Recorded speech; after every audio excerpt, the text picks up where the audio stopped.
በ12 ዓመቴ በ13 ዓመቴ ነው ሽምብራ ያገኘሁት።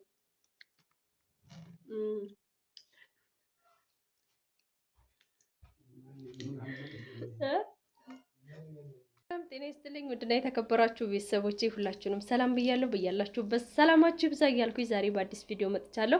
ዛሬ የመጣሁት እንግዲህ ሁላችሁም እንደኔ ናፈቃችሁ ትኖራላችሁ ማለት ነው። እኔ እውነት ለመናገር ከ12 ዓመት በኋላ ነው እሸት የበላሁት አገሬ ገብቼ ማለት ነው። ያው ስደት ላይ ሆነን እሸት የለም ባቄላ፣ ሽምብራ ምናምን አሰር ምናምን የለም ማለት ነው። እና ዛሬ ሁላችሁ በ12 ዓመት ያገኘች ሽምብራ በልቼ ከበላው በኋላ ትዝ አላለኝም ግን እየበላሁን ቪዲዮ ቀርጫለሁ። ግን ቢሆንም ትዝ አለኝ ማለት ነው። ምክንያቱም እዛ ስንት ዓመት ሙሉ ስንኖር እሸት የሚባል ነገር አላገኘንም፣ አልበላንም። ባቄላ የለ፣ ሽምብራ የለ። ዘንድሮ ደግሞ እውነቴን ነው የምላችሁ በጣም የሚያምር ነው። በተለይ ባቄላው ትላላችሁ፣ ሽምብራው ራሱ የሌለ ነው። እግዚአብሔር አምላክ እውነት ለመናገር ሀገራችንን ሰላም ያደርግልን፣ ሰላሙን ይመልስልን እንጂ በጣም ነው ደስ የሚለው ዘንድሮ ማለት ነው። እውነቴን ነው የምላችሁና በጣም ሁሉም ነገር ሆኗል። እኔ ሄጄ ባየሁበት ቦታ ማለት ነው። ያው ቪዲዮ ለመቅረጽ አልተመቸኝም ነበረ ያን ጊዜ ማለት ነው። ቀርጬላችሁ ቢሆን ግን አሁን ላይ ሳስበው በጣም ቆጭቶኛል ማለት ነውና እኔ በሄድኩበት አካባቢ እጅግ በጣም ደስ የሚል ነው። አዝመራው በጣም ነው የሚያምረው ማለት ነው። እውነቴን ነው የምላችሁ ባቄላ ራሱ እኔ በጣም ነው የገረመኝ። በቃ አለ አይደለ ፍሬው ማለት ነው ከእግር እስከ ጫፉ ነው የሆነው ማለት ነው። ሽምብራም ራሱ እኔ ባቄላ እንኳን እዛ ገጠር በሄድኩበት ጊዜ ነበር የበላሁት ማለት ነው። እና እሸቱንም እንደው ይዤ መጥቻለሁ።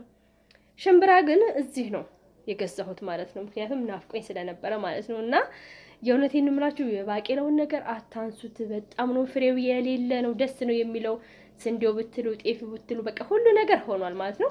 ብቻ እናንተ እግዚአብሔር አምላክ ሀገራችንን ሰላም ያደርግልን። የምናየውን የምንሰማውን ጦርነቱን ሁሉ ያጥፋልን። ሀገራችን በሰላም የምንኖር ያድርገን ብለን ነው እንጂ ጸሎት ማድረግ የእውነቴን ነው የምላችሁ በጣም ደስ የሚል ነው አዝመራው ማለት ነው። ሆኗል ብቻ በቃ ምን ብዬ ልንገራችሁ። እግዚአብሔር አምላክ ደግሞ በሰላም ወደ ጎተራ አስገብቶት ገበሬውም የልፋቱን ውጤት የሚያገኝበት የሚበላበት ያድርግልን። ሌላውም ሰው ቢሆን ሰላም ካለ ነውና ሁሉንም ነገር ማግኘት የሚቻለው። እግዚአብሔር አምላክ ሀገራችንን ሰላም ያደርግልን። የእውነቴን ነው የምላችሁ ሽምብራው ብትሉ ባቄላው ብትሉ የሌለ ነው የሆነውና እንደኔ ናፍቋችሁ ለነበረ ነው እንግዲህ ያሳያችሁ ማለት ነው። ባቄላውን ግን በልቼ ጨርሼ ነው የመጣሁት። በዛ ላይ ደግሞ እንትኑን ቡጡን ይዤ መጥቼ በልቼ ጨርሼዋለሁ። የሚገርማችሁ ነገርና ላሳያችሁ አልቻልኩም ባቄላውን ማለት ነው።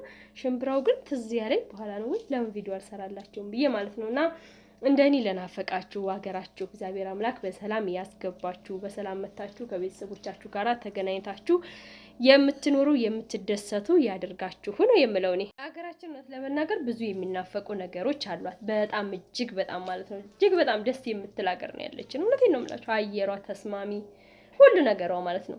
ሙቀቷ፣ ቅዝቃዜዋ በጣም በቃ ተስማሚ የሆነ ማለት ነው ለሰው ልጅ ነው። ያው ሁሉንም ሀገር መቼም አረብ ሀገር ሆናችሁ አይታችሁታል። ቅዝቃዜው ሲመጣ ምን ያህል እንደሚቀዘቅዝ፣ ሙቀቱ ሲመጣ ምን ያህል እንደሚቀዘቅዝ። እዚህ ደግሞ የኛ ሀገር ኢትዮጵያ በጣም ደስ የምትልናት። አየሯ በጣም ተስማሚ ነው። ቅዝቃዜው በጣም የበዛ ያልሆነ፣ ሙቀቱም እንደዛው የበዛ ያልሆነና የሰው ልጅ በቃ በሚኖርበት ደረጃ ሁሉ ተስማሚ ነች ማለት ነው። ብቻ ሁሉም ነገር በጣም ደስ የሚል ሀገር ነው ያለን።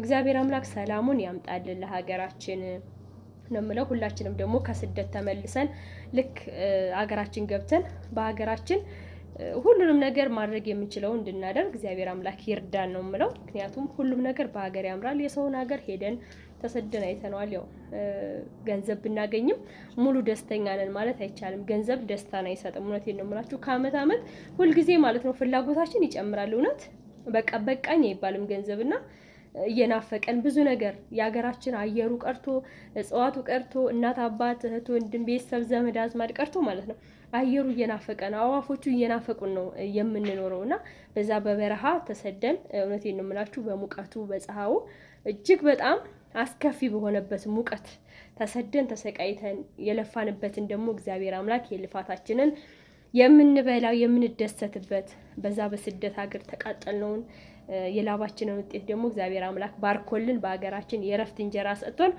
ረፍት የምናገኝበት ያድርግልን። እኔ ይሄ ነው ምኞቴ ማለት ነው። እውነቴን ነው የምላችሁ። ሁላችሁንም እግዚአብሔር አምላክ ይጠብቃችሁ።